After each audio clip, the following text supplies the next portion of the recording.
Batak parang ako pa yung sinisisi niyo, sir. Pinipilit naman Sisisihin na. talaga kita. Pinipilit namin ingatan lahat ng item, sir. Kaya nasa labas, sir. Bakit ako mag-ingatan yan? Iniingatan naman, sir. Ano kasing pag-iingat yan? Basta lahat. Ang pangalan mo. Bakit kukunin mo yung pangalan ko, boss? Nire-report kita ang alam mo. Report mo, sir. Naka-video ko. Matapang ka pa. Paano matapang? Talaga, antayin kita, sir. Ano boss, nagbabanta mo ako? Wala akong pagbabanta sa'yo, sir. Kayo yung may pagbabanta sa akin, sir. I-report niyo ako. Sige. O, bakit? O. Isang delivery rider at isang receiver ang nagkasagutan matapos umanong mabasa ang dalawang box na parcel habang kasagsagan ng malakas na ulan. Sa video na kuha mismo ng rider, makikita ang mainit na pagtatalo ng dalawa tungkol sa kondisyon ng mga parcel nang dumating ang delivery. Paano ako nakaperwisyo, sir? Pare, tingnan mo. Sir, hindi naman natin may iwasan yan, sir. Kasi nga malakas yung ulan. Anong gagawin Ganun ko, na lang sir? yan. Ganun na lang yan. Pwede nyo naman cancelin, sir, eh. Kung kakancelin nyo, eh. O ganun na lang yun. Oh.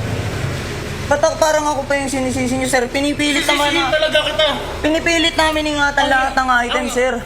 Ayon sa receiver, dapat ay mas iningatan ng rider ang mga kahon dahil basang-basa na umano ang mga ito. Kasama sa pag-iingat pare. Iniingatan naman, sir. Pakikling wrap Ayan, lang. sir, oh, Plastic, boss. Plastic. Nakikinig ka ba?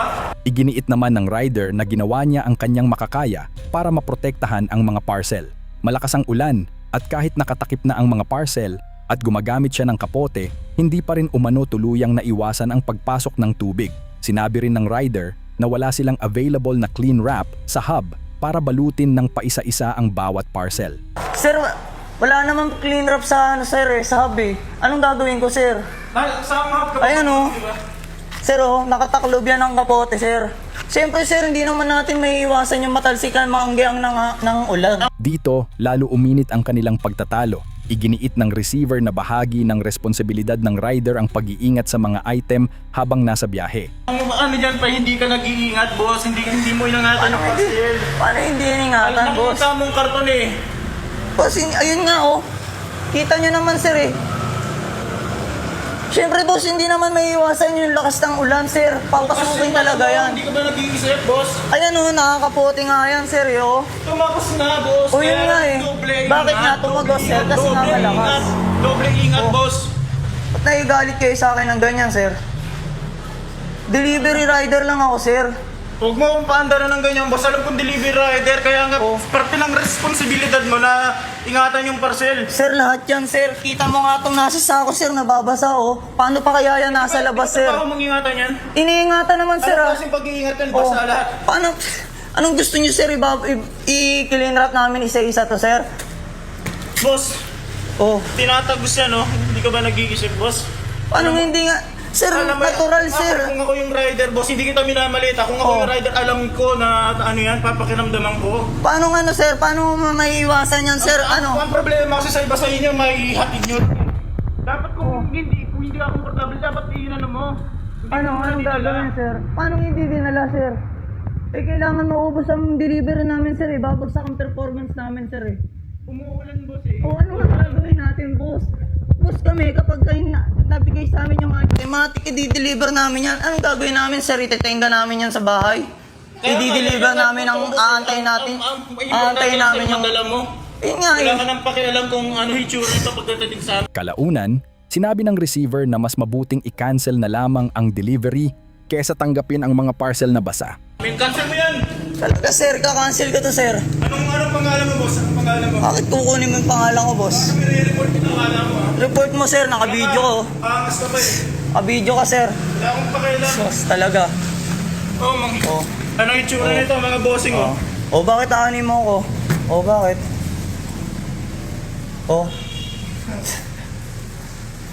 O, bakit, sir? Matapang ka pa. Paano matapang?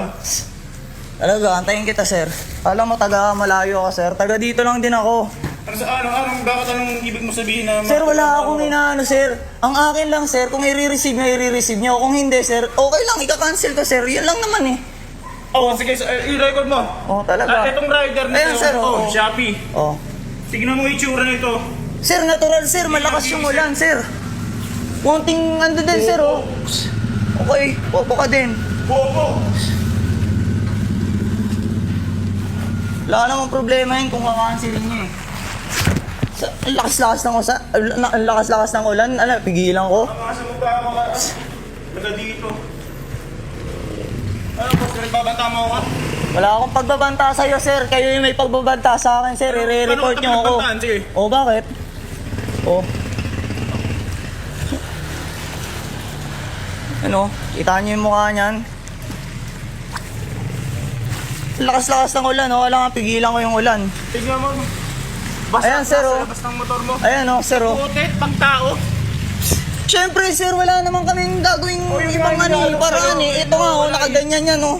Nakaganyan, oh. Kanya, Oh. sige, picture ako kung gaano ka. Oh, Tila natapos din ang kanilang pag-uusap matapos muling humingi ng pasensya ang rider. Pero ang tanong ng marami, sino nga ba ang dapat sisihin?